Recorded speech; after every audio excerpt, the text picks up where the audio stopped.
कार्तिक मास की कथा। एक नगर में एक ब्राह्मण और ब्राह्मणी रहते थे। वे रोजाना 7 कोस दूर गंगा स्नान करने जाते थे। इतनी दूर आने जाने से ब्राह्मणी थक जाती थी। एक दिन ब्राह्मणी कहने लगी, काश हमारे भी एक बेटा होता तो कितना अच्छा रहता।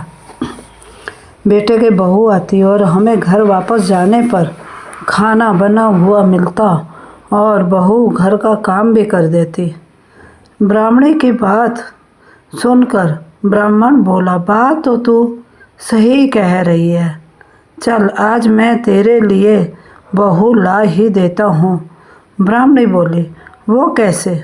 ब्राह्मण ने कहा कि तू एक पोटली में आटा डालकर उसमें कुछ मोहरे रख दे। ब्राह्मण के कहे अनुसार ब्राह्मणी ने पोटली बांधकर दे दी। पोटली लेकर ब्राह्मण चला गया। ब्राह्मण अभी कुछ ही दूर गया था कि उसे नदी के किनारे बहुत ही सुंदर लड़कियां दिखाई दी। वे रेत में घर बनाकर खेल रही थी। उनमें से एक लड़की ने कहा कि मैं अपना घर नहीं तोड़ूंगी, मुझे तो रहने के लिए यह घर ही चाहिए। लड़की की बात सुनकर ब्राह्मण मन ही मन सोचने लगा कि बहू बनाने के लिए यह लड़की सही रहेगी। जब वह लड़की जाने लगी तो ब्राह्मण भी उसके पीछे पीछे उसके घर तक चला गया। वहाँ जाकर ब्राह्मण ने उससे कहा, बेटी अभी कार्तिक मास चल रहा है, इसलिए मैं किसी के घर खाना नहीं खाता। मैं आटा लेकर आया हूँ, तुम अपनी माँ से पूछो कि क्या वह मेरे लिए आटा छानकर 4 रोटी बना देगी। यदि वह मेरा आटा छानकर रोटी बनाएगी तो ही मैं रोटी खाऊंगा। लड़की ने जाकर अपनी माँ से सारी बात कह दी। माँ ने कहा, ठीक है, जाकर बाबा से कह दे कि वह अपना आटा दे दे, मैं रोटी बना दूंगी।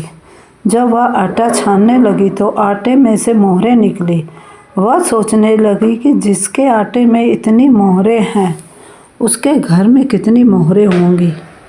जब ब्राह्मण खाना खाने बैठा तो लड़की की माँ ने कहा, बाबा क्या आप अपने लड़के की सगाई करने जा रहे हो? तब ब्राह्मण ने कहा कि मेरा बेटा तो काशी में पढ़ने गया हुआ है, लेकिन यदि तुम कहो तो खांड कटोरे से विवाह करके तेरी बेटी को अपने साथ ले जाऊं। लड़की की माँ ने कहा, ठीक है बाबा, और फिर खांड कटोरे से अपनी लड़की की शादी करके उसे ब्राह्मण के साथ भेज दिया। ब्राह्मण ने घर आकर कहा, रामू की माँ दरवाज़ा खोल कर देख, मैं तेरे लिए बहू लेकर आया हूँ। ब्राह्मणी बोली, दुनिया तो ताने मारती ही थी, अब आप भी मारने लगे। हमारे तो कोई बेटा ही नहीं है, तो बहू कहाँ से आएगी? ब्राह्मण ने कहा, तू दरवाज़ा खोल कर तो देख। जब ब्राह्मणी ने दरवाज़ा खोला तो सामने बहू को खड़ी देखा। उसने बहू का स्वागत किया और आदर सत्कार से अंदर ले गई। अब ब्राह्मण और ब्राह्मणी स्नान करने जाते तो बहू घर का सारा काम करके और खाना बना कर रखती। वह उनके कपड़े धोती और रात को पैर भी दबाती। इस तरह काफ़ी समय बीत गया। ब्राह्मणी ने अपनी बहू से कहा कि बहू कभी भी चूल्हे की आग मत बुझने देना और मटके का पानी ख़त्म मत होने देना। एक दिन चूल्हे की आग बुझ गई। तब बहू भागी भागी अपनी पड़ोसन के पास गई और कहा कि मेरे चूल्हे की आग बुझ गई है, मुझे थोड़ी आग चाहिए। मेरे सास ससुर सुबह 4 बजे से गए हुए हैं, वह थके आरे आएंगे, इसलिए मुझे उनके लिए खाना बनाना है। तब पड़ोसन ने कहा, तू तो बावली है, तुझे दोनों मिलकर पागल बना रहे हैं, इनके कोई बेटा नहीं है। बहू ने कहा, नहीं ऐसा नहीं मत बोलो, इनका बेटा तो बनारस काशी में पढ़ने गया हुआ है। तब पड़ोसन ने कहा कि तुझे झूठ बोल रहे हैं, कर लाए हैं, इनका कोई बेटा नहीं है। अब बहू पड़ोसन की बातों में आ गई और कहने लगी कि अब आप ही बताओ मैं क्या करूं। पड़ोसन ने कहा कि करना क्या है, जब तुम्हारे सास ससुर आए तो जली फूकी रोटियां और बिना नमक की दाल बनाकर देना। खीर का चमचा दाल में और दाल का चमचा खीर में डाल देना। वह पड़ोसन की सारी सीख लेकर घर आ गई और जब उसके सास ससुर घर आए तो उसने ना तो उनका आदर सत्कार किया और ना ही उनके कपड़े धोए। जब उसने सास ससुर को खाना दिया तो सास बोली, बहू आज यह रोटियां जली फूकी क्यों हैं और दाल भी बिना नमक की है।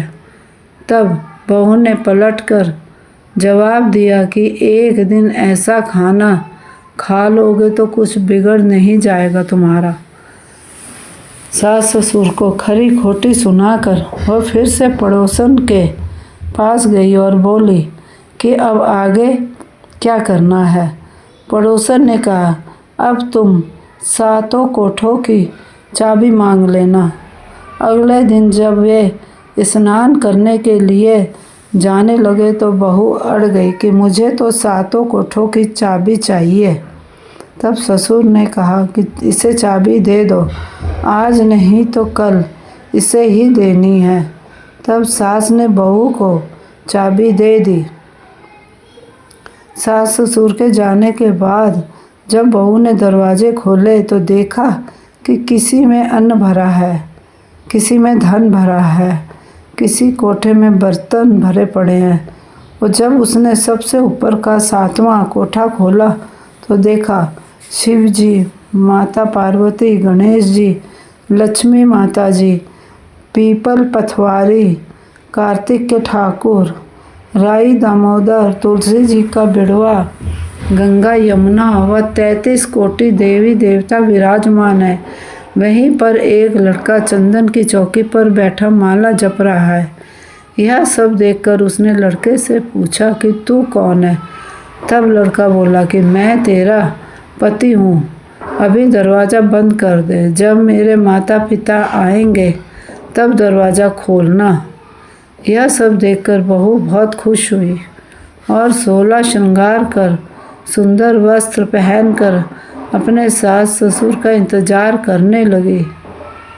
उसने अपने सास ससुर के लिए अच्छे अच्छे पकवान बनाए और जब उसके सास ससुर घर पर आए तो उसने उनका आदर सत्कार किया और प्रेम पूर्वक खाना खिलाया और पैर दबाने लगी। पैर दबाते दबाते बहू ने कहा कि माँ, आप इतनी दूर गंगा यमुना स्नान करने के लिए जाती हो तो आप थक जाती हो, इसलिए आप घर पर ही स्नान क्यों नहीं करती हो। यह सुनकर सास कहने लगी कि बेटी, गंगा यमुना घर पर तो नहीं बहती हैं। तब उसने कहा, हाँ माँ जी, बहती हैं, चलो मैं आपको दिखाती हूँ। जब बहू ने 7वां कोठा खोल कर दिखाया तो उसमें शिव जी, पार्वती जी, गणेश जी, लक्ष्मी जी, पीपल पथवारी, कार्तिक के ठाकुर, राई दामोदर, तुलसी जी का बिड़वा, गंगा यमुना बह रही है और 33 कोटि देवी देवता विराजमान है। वहीं चौकी पर बैठा एक लड़का माला जप रहा है। माँ ने कहा कि बेटा, तू कौन है। लड़का बोला, माँ, मैं तेरा बेटा हूँ। तब ब्राह्मणी ने पूछा कि तू कहाँ से आया है। लड़के ने जवाब दिया कि मुझे कार्तिक देवता ने भेजा है। ब्राह्मणी ने कहा कि बेटा, यह दुनिया कैसे मानेगी कि तू मेरा बेटा है। ब्राह्मणी ने कुछ विद्वान पंडितों से मदद मांगी। पंडितों ने कहा, इस पार बहू बेटा खड़े हो जाए और उस पार ब्राह्मणी खड़ी हो जाए। ब्राह्मणी ने चमड़े की अंगिया पहनी हो और छाती में से दूध की धार निकलकर बेटे की दाढ़ी मूछ भीगे और पवन पानी से गठजोड़ बांधे, तब मानो कि यह बुढ़िया का ही बेटा है। उसने ऐसा ही किया। चमड़े की अंगियां फट गई और छाती में से दूध की धार निकलकर बेटे की दाढ़ी मूछ भीग गई। पवन पानी से बहू बेटे का गठजोड़ बंध गया। यह सब देखकर ब्राह्मण और ब्राह्मणी की खुशी का ठिकाना न रहा।